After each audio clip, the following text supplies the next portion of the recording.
Goa Organics వారి skin care, hair care, wellness products కోసం AP, తెలంగాణలో డిస్ట్రిబ్యూటర్లు కావాలను వివరాలకు స్క్రీన్ పైన ఉన్న నెంబర్కి కాల్ చేయండి.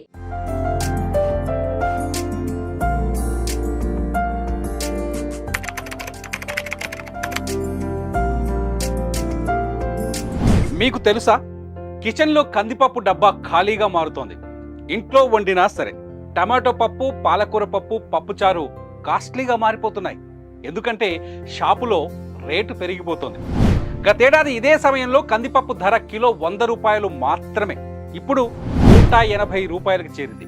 ఈ ధర మరింత పెరిగే అవకాశం ఉన్నట్టు స్పష్టంగా తెలుస్తోంది. హోల్సేల్ మార్కెట్లో ఈ ధర 160 నుంచి 170 రూపాయలుంది. రిటైల్ వ్యాపారస్తులు మరో 20 నుంచి 25 రూపాయలు కలిపి 180 పైనే అమ్ముతున్నారు. షాపింగ్ మాల్స్, మార్టుల్లోకి వెళ్తే 164 రూపాయలకే కందిపప్పు దొరుకుతోంది. కానీ మధ్యాహ్నం లోపు స్టాక్ అయిపోతుంది.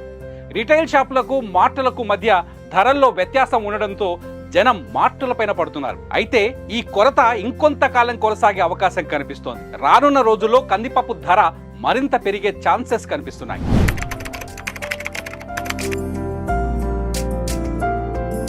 ఏ వస్తువు ధర అయినా ఎప్పుడు పెరుగుతుంది అంటే డిమాండ్కు తగ్గట్టుగా సప్లై లేనప్పుడు మాత్రమే పెరుగుతుంది. కందిపప్పు విషయంలో కూడా అదే జరుగుతుంది. ఇండియాలో కందిపప్పును వండని వంటిల్లు కనిపించదు. ప్రతి ఇంట్లో ప్రతిరోజు కందిపప్పును ఏదో ఒక రూపంలో తీసుకుంటారు. కూరలు, సాంబార్ లేని భోజనం ఉండదు. నిత్యం వాడే కందిపప్పుకు తగినంత సప్లై లేదు. వర్షాభావ పరిస్థితుల్లో సాగు తగ్గి కందిపప్పు దిగుబడి బాగా పడిపోయింది. అందుకే ధరలు పెంచుతున్నామని దాల్ మిల్లర్స్ వ్యాపారులు చెబుతున్నారు. కేంద్ర ప్రభుత్వం చొరవ చూపి దిగుమతులను పెంచితే తప్ప కందిపప్పు ధరను అదుపు చేయలేమని చెబుతున్నారు. సాధారణంగా టాంజానియా, సూడాన్, మయన్మార్ వంటి దేశాల నుంచి మనం పప్పు దినుసులను దిగుమతి చేస్తాం. కానీ గడిచిన 6 నెలలుగా ఈ దిగుమతులు కూడా భారీగా తగ్గిపోవడంతో కందిపప్పుకు కొరత ఏర్పడిందన్నది వ్యాపారులు చెబుతున్నమాట.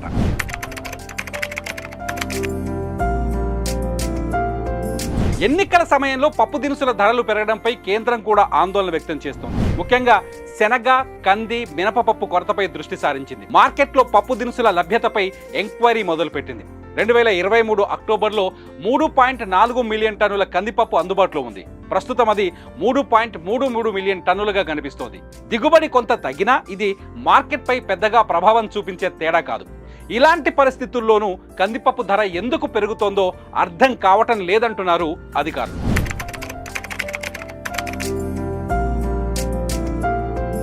కందిపప్పు ధర పెరగడానికి కారణాలు రెండు కనిపిస్తున్నాయి.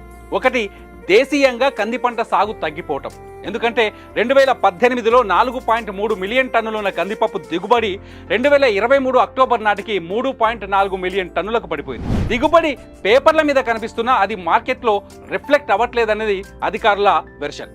దీనికి కారణం మార్కెట్లో వ్యాపారులు కొంత కృత్రిమ కొరతను సృష్టిస్తున్నారని భావిస్తున్నారు. ఇటు దేశీయంగా వస్తున్న కంది పంటను ప్రభుత్వ సంస్థ నాఫెడ్ కంటే ప్రైవేటు వ్యాపారులే ఎక్కువగా కొనుగోలు చేస్తున్నారని, అందుకే పదే పదే కందిపప్పు ధరలకు రెక్కలొస్తున్నాయని చెప్పుకొస్తున్నారు.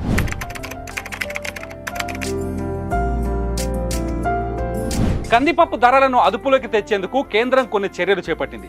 బ్లాక్ మార్కెట్లో ఉన్న కందిపప్పు నిల్వలను మార్కెట్లోకి తీసుకొచ్చే ప్రయత్నం చేస్తోంది. కందిపప్పు మిల్లర్లు, వ్యాపారుల దగ్గరున్న నిల్వలపై దృష్టి సారిస్తోంది. ఇప్పటికే కేంద్ర బృందాలు మహారాష్ట్ర, మధ్యప్రదేశ్, గుజరాత్తో పాటు మరో 7 రాష్ట్రాల్లో విచారణ మొదలుపెట్టారు. పప్పులను బ్లాక్ చేసిన వారిపై ఎసెన్షియల్ కమోడిటీస్ యాక్ట్ కింద కేసులు నమోదు చేస్తున్నారు. ఇటు దేశీయంగా ఉన్న నిల్వలను బయటకు తీయడంతో పాటు అటు విదేశాల నుంచి దిగుమతులను కూడా ప్రోత్సహిస్తోంది. 2023 డిసెంబర్లోనే పప్పు దినుసుల దిగుమతులపై సుంకాన్ని పూర్తిగా తొలగించింది. ఈ నిర్ణయం 2024 జూన్ వరకు కొనసాగించాలని నిర్ణయించింది. ఫలితంగా దేశాల నుంచి అంటే వివిధ దేశాల నుంచి పప్పు దినుసుల దిగుమతులను ప్రోత్సహించినట్టయింది. దీంతో దేశీయంగా ధరలు అదుపులోకి వస్తాయని అంచనా వేస్తోంది. ప్రస్తుతానికి మాత్రం టమాటో పప్పు, పాలకూర పప్పు, ముద్దపప్పుతో పాటు పప్పుచారు కూడా చాలా కాస్ట్లీ. లాస్ట్ పంచ్ ఏంటంటే మార్కెట్ మాఫియా సృష్టించిన కృత్రిమ కొరత ప్రభావమే ఈ మొత్తం ధరల పెరుగుదల వెనుక కనిపిస్తోంది. మరి మీరేమంటారు?